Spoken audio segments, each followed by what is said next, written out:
नमस्कार, बहुत स्वागत है आप सभी का। मैं हूं आपके साथ सिरांधा शेखर और आप देख रहे हैं खबर तो समझिए। जी हां, वो बुलेटिन जिसमें हर एक खबर को हम बारीकी से समझते हैं, समझाते हैं। आज बिहार की सियासत दिन भर तो ठंडी रही, लेकिन देर शाम तक गर्म हो गई। नीतीश कुमार ने मंत्रिमंडल विस्तार पर बड़ा बयान दिया है।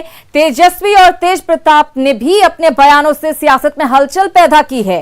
बर्ड फ्लू को लेकर बिहार है कितना तैयार, इन तमाम खबरों को विस्तार से जानेंगे। लेकिन सबसे पहले बात पूर्णिया की, जहां आक्रोशित लोगों ने मोबाइल छीनकर भाग रहे चोर की बाइक में आग लगा दी, जिसके कारण बीच चौराहे पर बाइक धू धू कर जलने लगी। इस दौरान लोगों ने मोबाइल छीनकर भाग रहे दो चोर को पकड़ लिया और जमकर उनकी पिटाई भी की। इसके बाद लोगों ने दोनों चोर को पुलिस के हवाले कर दिया। पूर्णिया की यह तस्वीर आपके सामने आप देख सकते हैं।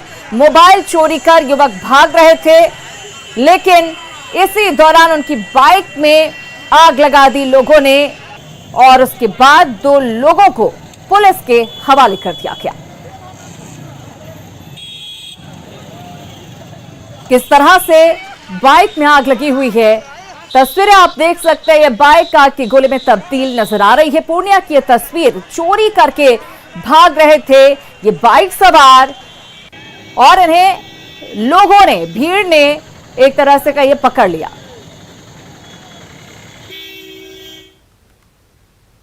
और अब बात सियासत की। देर शाम नीतीश कुमार ने मंत्रिमंडल विस्तार को लेकर बड़ा बयान दे दिया।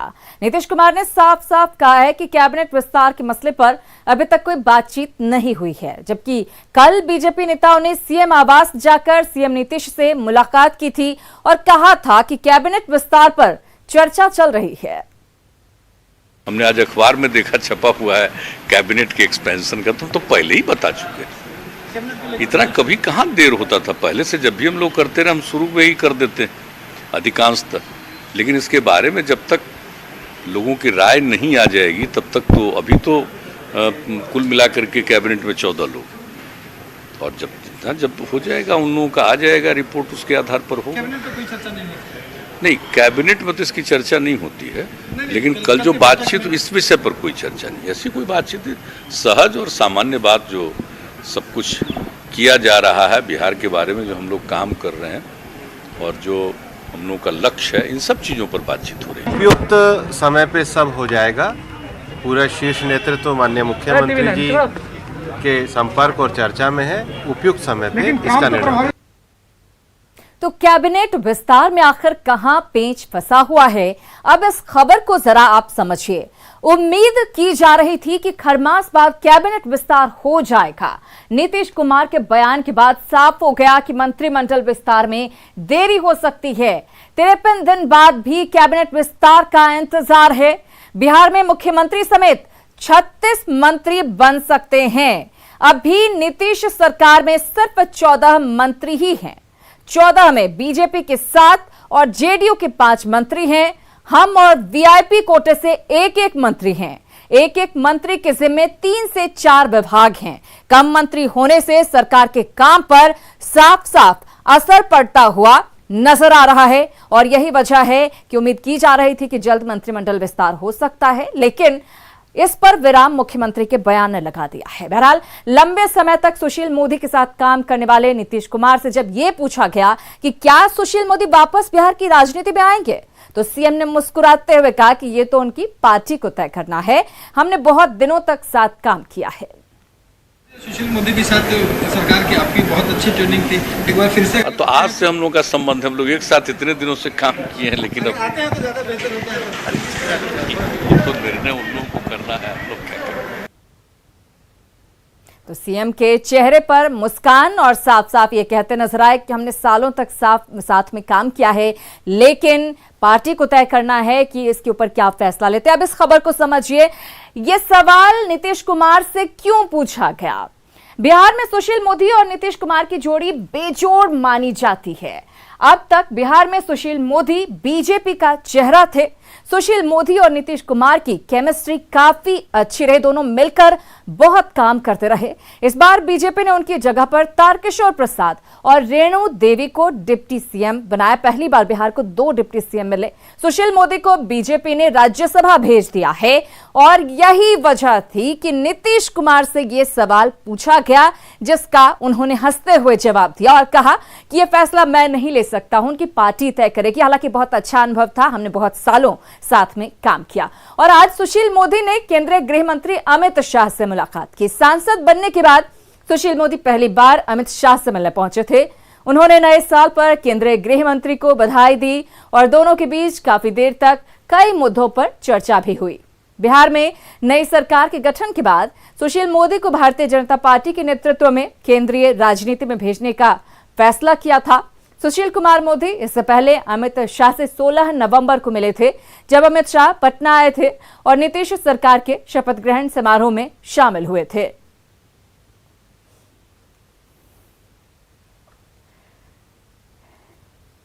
इधर नेता प्रतिपक्ष तेजस्वी यादव नए साल में 8वें दिन पटना पहुंचे। बिहार की धरती पर पहुंचते ही तेजस्वी ने कहा कि राज्य में मध्यावधि चुनाव के लिए हम तैयार हैं। क्रिसमस और न्यू ईयर के बाद पटना पहुंचे तेजस्वी यादव ने जेडीयू से गठबंधन को सिरे से खारिज कर दिया। उन्होंने कहा कि दोबारा गठबंधन का कोई सवाल ही नहीं उठता। लालू के छोटे लाल यानी तेजस्वी यादव छुट्टियां बिताकर बिहार लौटे और लौटते ही मुख्यमंत्री पर भड़ास निकालने लगे। कहा नीतीश कुमार के लिए ऑफर का कोई सवाल ही नहीं। कोई ऑफर कोई नहीं दे सकता है।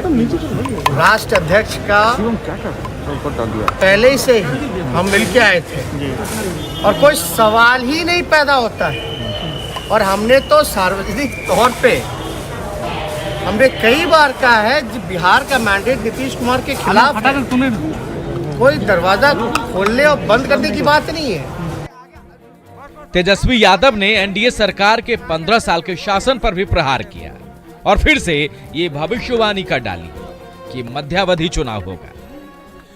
हमने पहले दिन ही ये कहा था और अपने पार्टी के सभी वर्करों, सभी नेताओं को मध्य में चुनाव की तैयारी होगी, इसके लिए हम लोगों ने पहले ही लोगों को बताया था।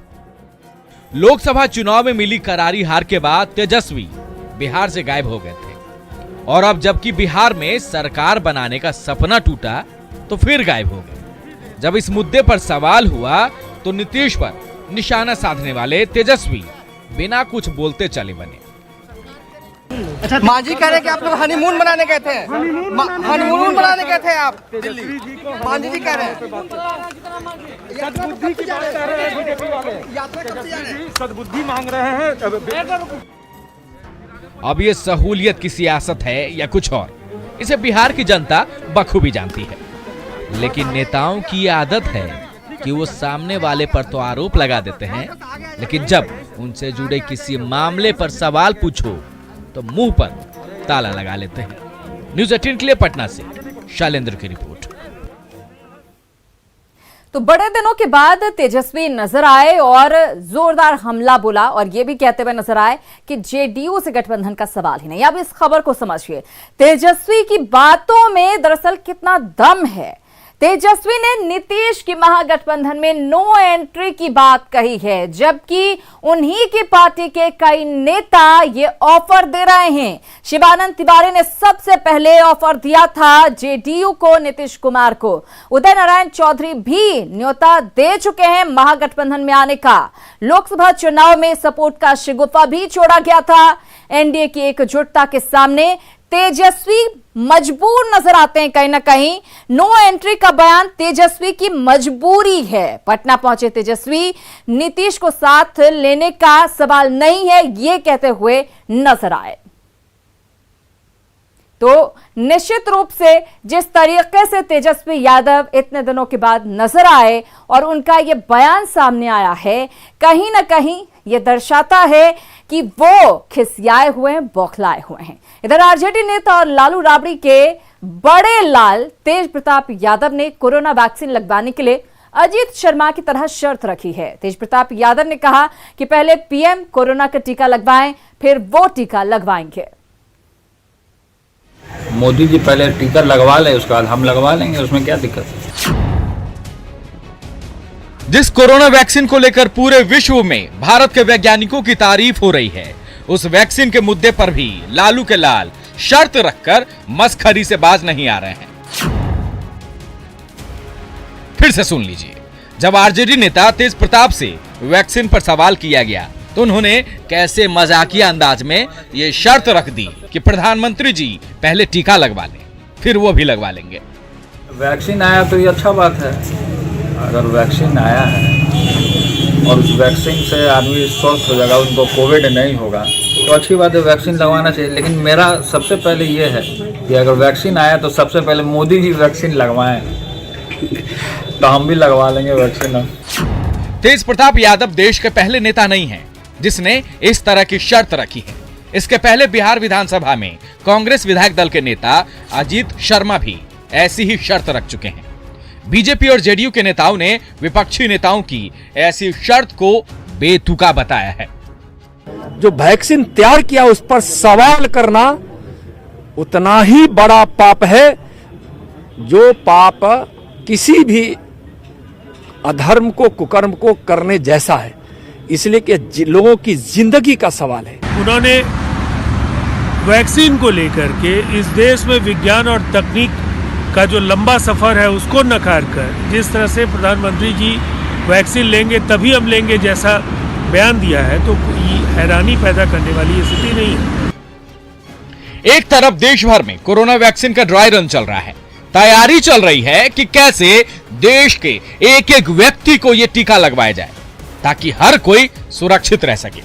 दूसरी तरफ सिर्फ विरोध के नाम पर विरोध और बेवजह की शर्त कहां तक जायज है। न्यूज़ 18 के लिए पटना से साकेत। और तेज प्रताप के बयान पर सुशील मोदी ने ट्वीट किया है और कहा है कि तेज प्रताप कोरोना वैक्सीन पर शक करने वाले कट्टरपंथी मौलानाओं को खुश करने के लिए प्रधानमंत्री को खुद पर कोरोना टीके का ट्रायल करने की सलाह दे रहे हैं।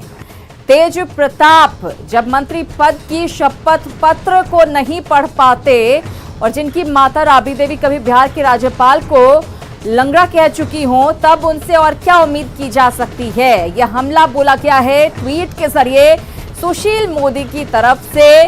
राज्यसभा सांसद सुशील मोदी ने तेज प्रताप के बयान पर हमला बोला है और साफ साफ ये कहा है कि प्रधानमंत्री को खुद पर टीका लगाने की सलाह दे रहे हैं। तेज प्रताप जब मंत्री पद का शपथ पत्र नहीं पढ़ पाते और जिनकी माता राबड़ी देवी कभी बिहार के राज्यपाल को लगड़ा कह चुकी हों, तब उनसे और क्या उम्मीद की जा सकती है।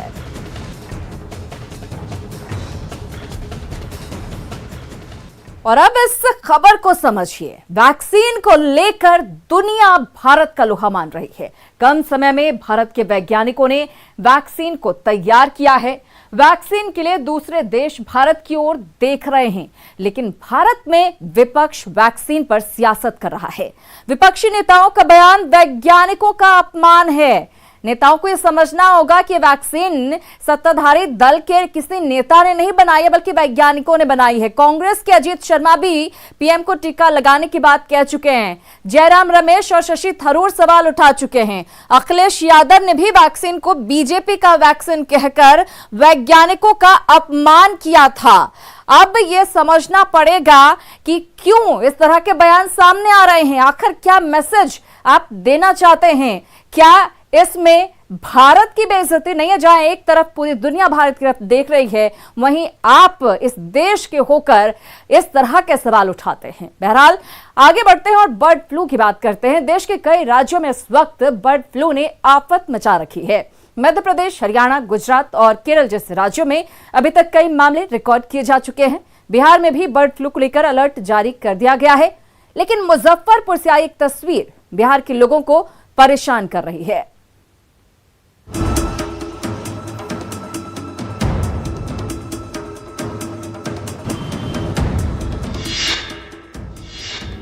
मुजफ्फरपुर की ये तस्वीर डराने वाली है। खुले खेत में मरी हुई मुर्गियों की ये तस्वीरें खौफ पैदा करती हैं। सरैया में एक खेत से बड़ी संख्या में मरी हुई मुर्गियां फेंकी हुई पाई गई हैं, जिसे कुत्ते और कौवे निवाला बना रहे हैं। ये तस्वीर बिहार में बर्ड फ्लू की आहट दे रही है। हालांकि पशुपालन विभाग के मुताबिक अभी तक बिहार में बर्ड फ्लू के साक्ष्य नहीं मिले हैं, लेकिन बर्ड फ्लू की आशंका को देखते हुए मरी हुई मुर्गियों का सीरम जांच के लिए भेज दिया गया है।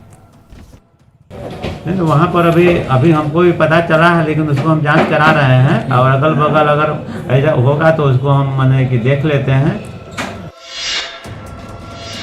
कई राज्यों में बर्ड फ्लू के मामले सामने आने के बाद बिहार में अलर्ट जारी कर दिया गया है। एहतियाती कदम उठाते हुए पटना के संजय गांधी जैविक उद्यान में हर रोज दवा का छिड़काव किया जा रहा है, ताकि पशु पक्षियों को बीमारी से बचाया जा सके।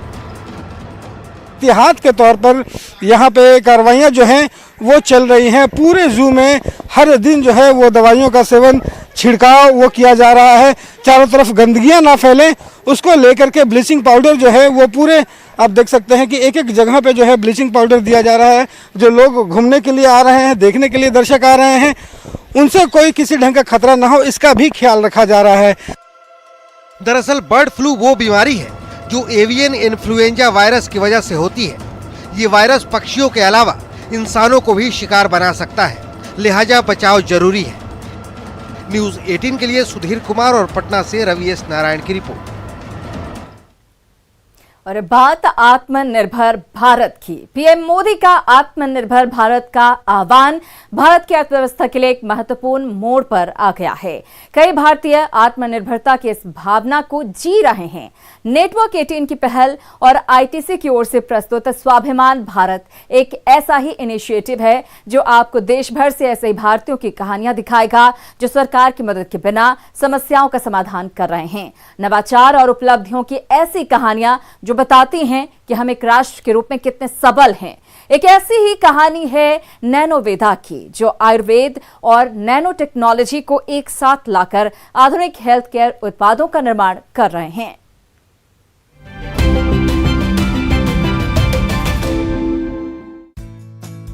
दुनिया के लिए आयुर्वेद भारत का सबसे पुराना और सबसे बड़ा उपहार रहा है। स्विट्जरलैंड स्थित चिकित्सा प्रौद्योगिकी कंपनी यूरो अलायंस नैनो तकनीक का उपयोग कर आयुर्वेदिक उपचार को पैकेज्ड उत्पादों में बदल रही है।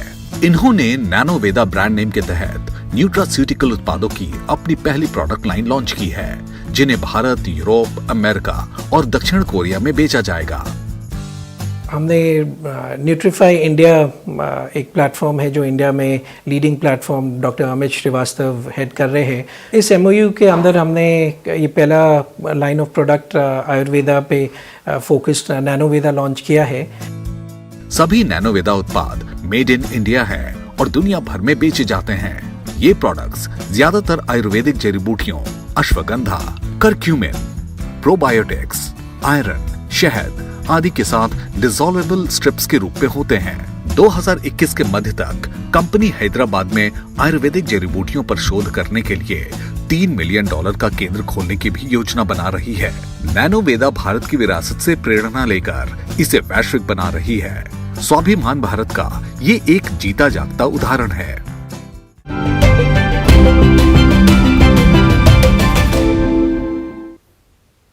भारत से ऐसी ही सफलता की कहानियां देखने के लिए बने रहे नेटवर्क 18 की खास पहल आईटीसी प्रेजेंट स्वाभिमान भारत के साथ।